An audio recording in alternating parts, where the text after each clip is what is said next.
Learn leadership before you marry. Leadership.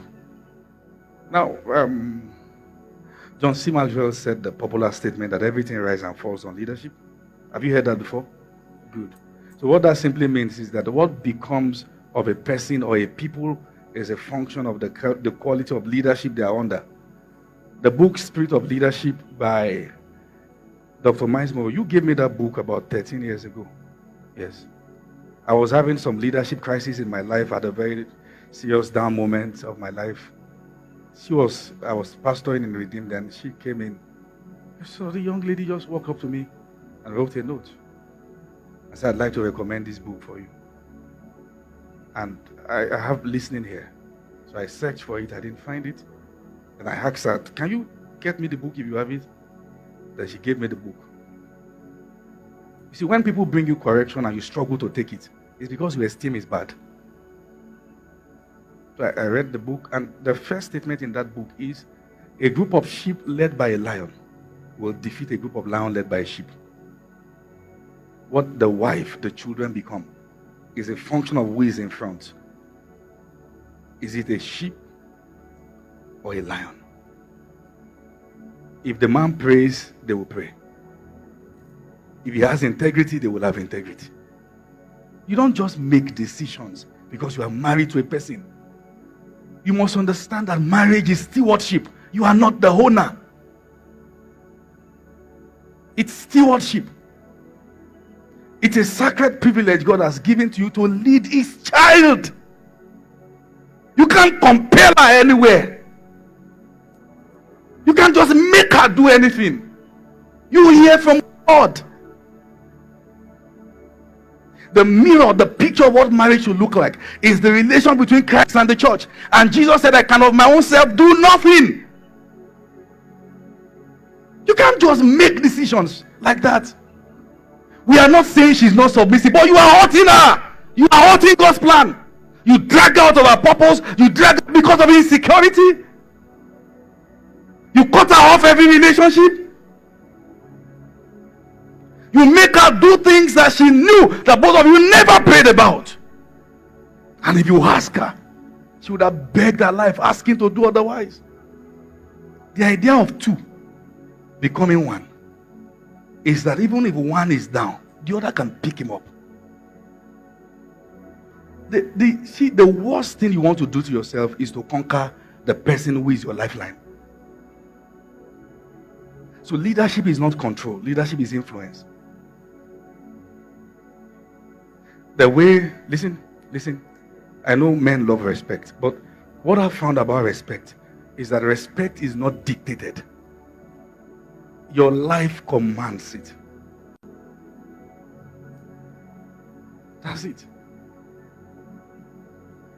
When I think about my wife, I'm always thinking of how to make her better. What can I do? How can I help?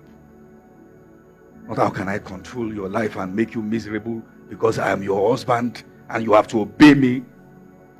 Whenever you say I'm the man in this house, you're officially not. Because if you are, you don't have to say it.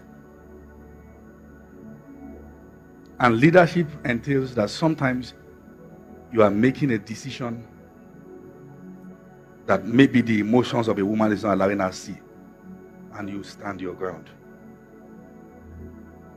One of the very important qualities a man must have is his ability to stand his ground over values of the family, over decisions that have to be made. And I must tell you, women, you will not always understand him. And when you don't, communicate and take it to God in prayers.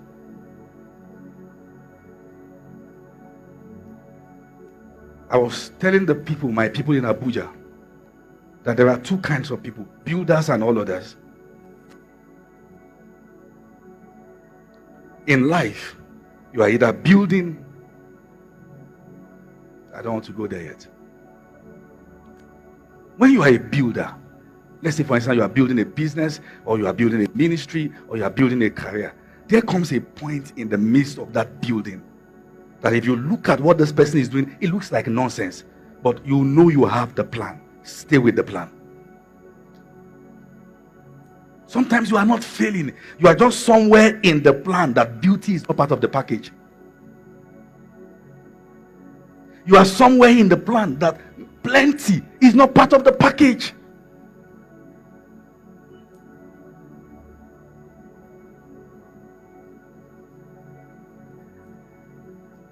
Maybe now when I'm in town, I'm around. There's actually nowhere I choose to lodge myself that I can't do it. But it didn't start like that. When this ministry started, I had one trouser for a while. But that's where I was in the building.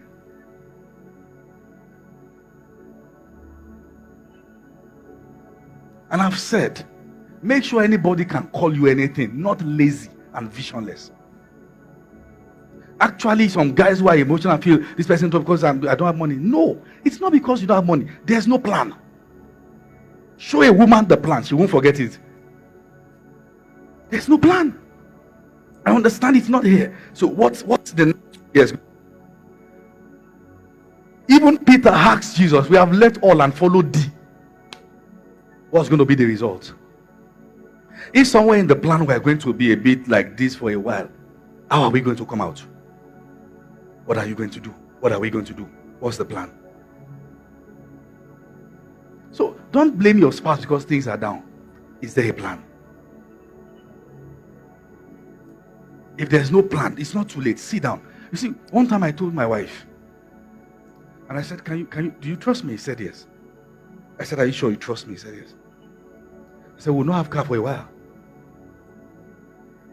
Give me 2 months. So I called one of the boys. I said, go sell the car. We sold the car. And I added some more money. Went to buy acres of land. Did the survey, plotted everything, document. Began to resell. In 3 weeks, I could afford to buy a car much more the price. That's a plan. How do you ride a car that is actually bigger than your annual income? Who are you impressing? It's good to have good cars, and I love good cars. Amen. I love good cars.